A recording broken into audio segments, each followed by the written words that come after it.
Okay, let's see. Check. We're gonna check.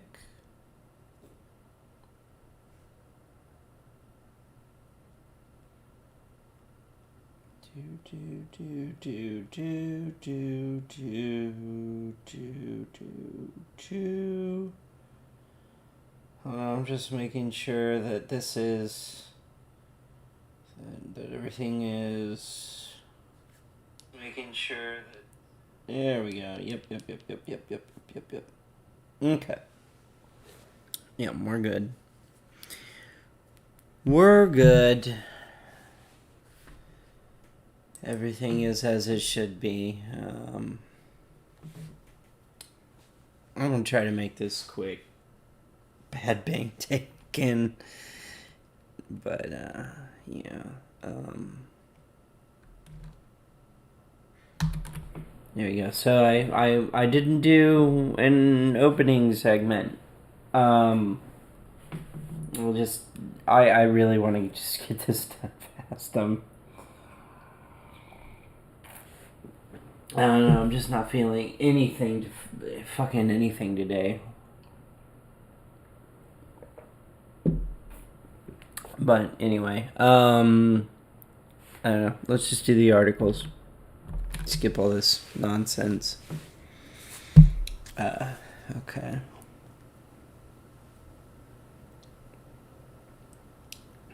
Yeah, we got Trump's drug war. Prisoners may be too much for a legal, or too much of a legal headache, experts say.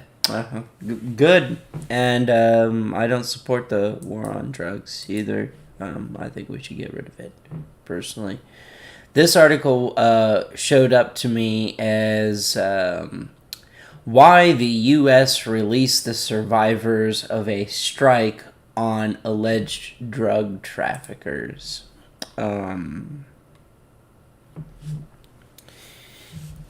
When two alleged drug traffickers survived a U.S. military strike last week in the Caribbean, they left the Trump administration with a decision to make: send them back home or find a way to keep them detained.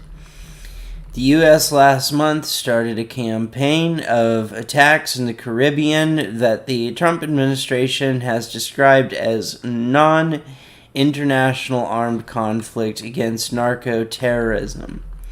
Yet legal experts aren't surprised that the U.S. government opted against using the term prisoners of war to describe the two survivors of the Thursday attack by the U.S. military on a semi-submersible vessel.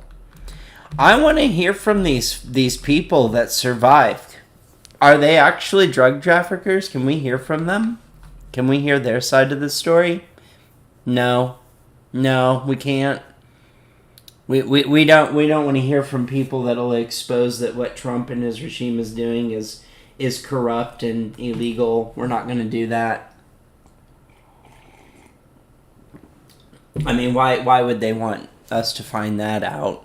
As if any of his followers would actually even give a shit. Rather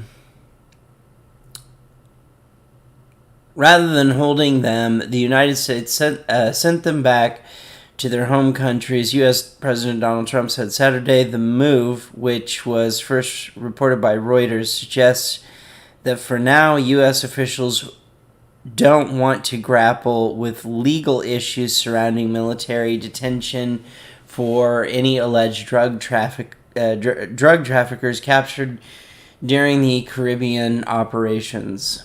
I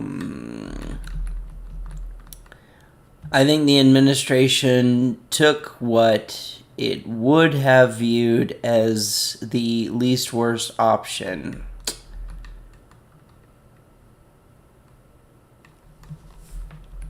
I mean, that's just kind of admitting that we're in the wrong for doing this. If it's going to be a legal headache to keep them, they're probably not drug traffickers. And This is unbelievable. I hate it. I just... Sending these people home is a way for the administration to turn the page on this embarrassing episode. We shouldn't have been blowing up boats down there in the first place. Like, Trump is a fucking murderer. He's a fucking criminal. Thursday's strike was unlike any other the U.S. military has undertaken since it began its attack in the southern Caribbean in early September. U.S. officials speaking on the condition of anonymity said the aim of the strike was to destroy the semi-submersible. Such ships are commonly used by drug traffickers since they travel under the surface of the water and are hard to identify visually from a distance. While 2 people were killed, 2 others survived and were brought into a U.S. Navy warship after being rescued by helicopter. Still, even if the U.S. had ample evidence the 2 people were involved in drug trafficking, that would not create a clear case for long-term military detention, making a prisoner of war declaration difficult, even if just rhetorically. Since there is no actual armed conflict, there is no law of armed conflict authority to hold them regardless of what we call them.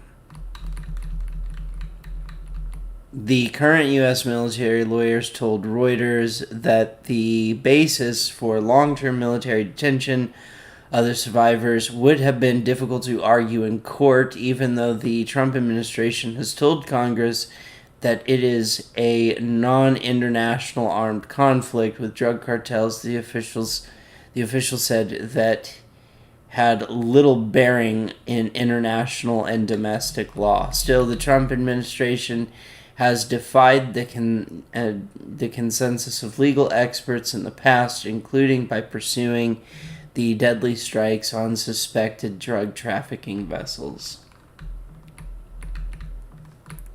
The administration's decision to return the survivors was made within a day, a U.S. official told Reuters, speaking on condition of anonymity, turning the matter over to Secretary of State Marco Rubio and diplomats to sort out the reparation. So now we have to pay people money because we violated human... Like, can we just not violate human rights? Can we just not do war crimes and stop spending taxpayer money on bullshit?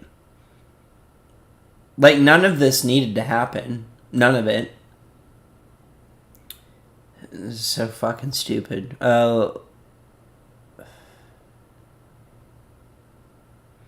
Legal experts say that the Trump administration did have other options besides reparation.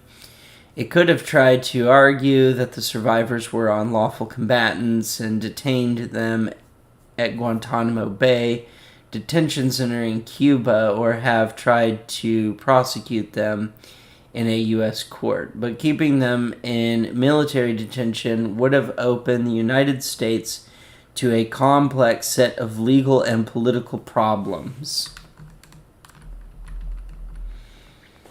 The detainees could have asserted rights under the U.S. legal system, invoking habeas corpus and challenging the legality of their detention in U.S. federal court.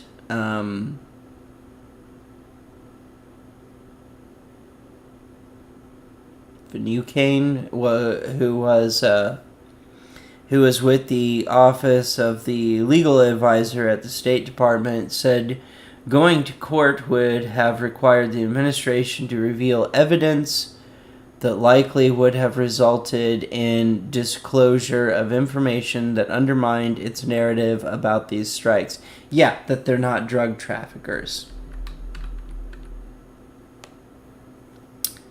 That could have raised political questions in Washington's, where Democratic lawmakers have called for more information on the strikes, which have killed 32 people.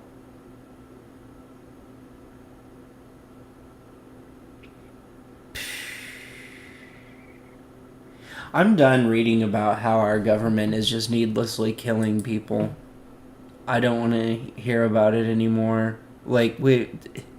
It's so frustrating because we shouldn't even be doing it. There's no reason to be just bombing random fucking boats in the Caribbean area and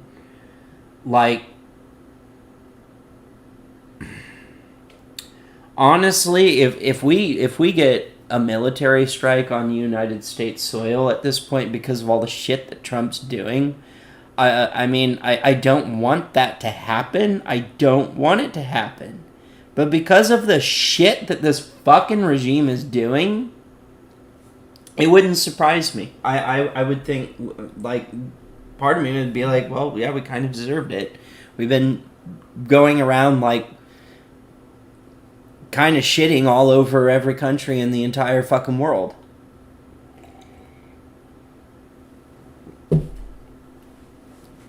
Just okay, and then this. I'm gonna make this so fucking quick. I'm too goddamn tired. BBC Israel says it will return to ceasefire after Gaza strikes because, everybody was celebrating oh, Trump is the president of peace. He created a peace deal. Blah blah blah. He didn't create a peace deal. It was a ceasefire deal, and it wasn't a ceasefire deal because even though they had a ceasefire deal, they still started opening up fire on fucking Gazans and poisoning their food and keeping them from relief. Okay, so there, you know about that now. Go read it. This is about how the layoffs are going to affect people who are disabled. President Trump ordered massive layoffs across the federal workforce, which critics see as part of an effort to pressure Democrats is on into voting to end the ongoing budget crisis that now stretches into its third week. Roughly a fifth of U.S. Department of Education and nearly everyone in its special education division, per court documents and the agency's union. That's particularly painful to Hassan, a second-term lawmaker and former governor with a son, Ben, who was born almost 4 decades ago with cerebral palsy, a neurological condition that affects movement and posture. While in school, the senator's son needed some of the very programs she says now have an uncertain fate without people to manage them.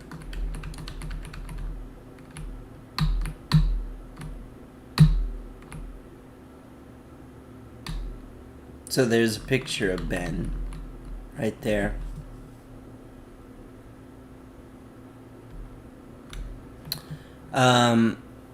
This is a real blow to children and families all across the country, as Son told USA Today.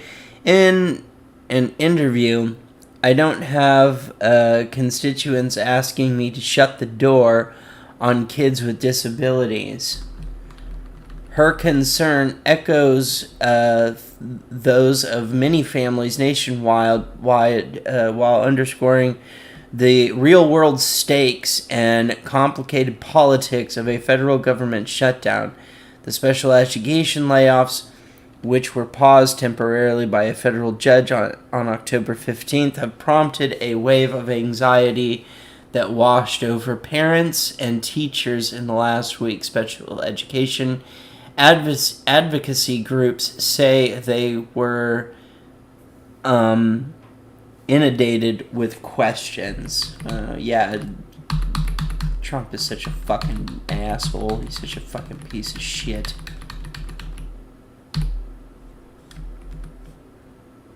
It's outrageous. I was sort of surprised they did it in such a high-profile way.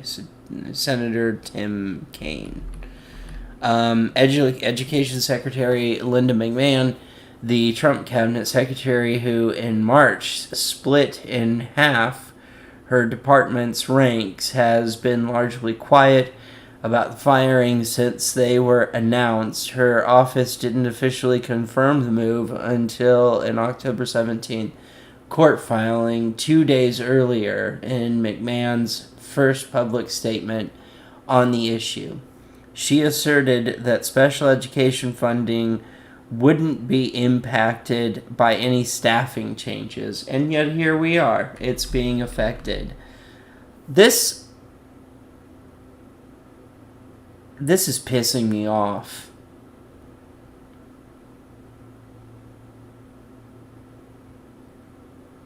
This entire administration, this regime, is just so fucking nasty. I mean, these people are horrible.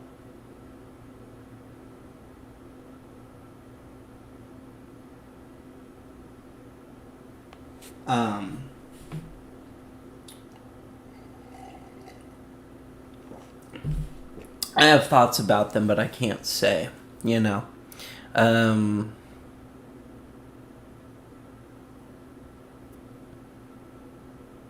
Students and families in the root out the education bureaucracy that has burdened states and educators with unnecessary oversight. Like the oversight that provides people with disability services. Oh, that's so horrible that we do that. So mean. I think what they're doing is fucking mean. It's inexcusable. During her confirmation hearing in February, McMahon agreed with several senators, including Hassan, about the need for special education services. While she suggested, I don't believe McMahon has any care about special education services.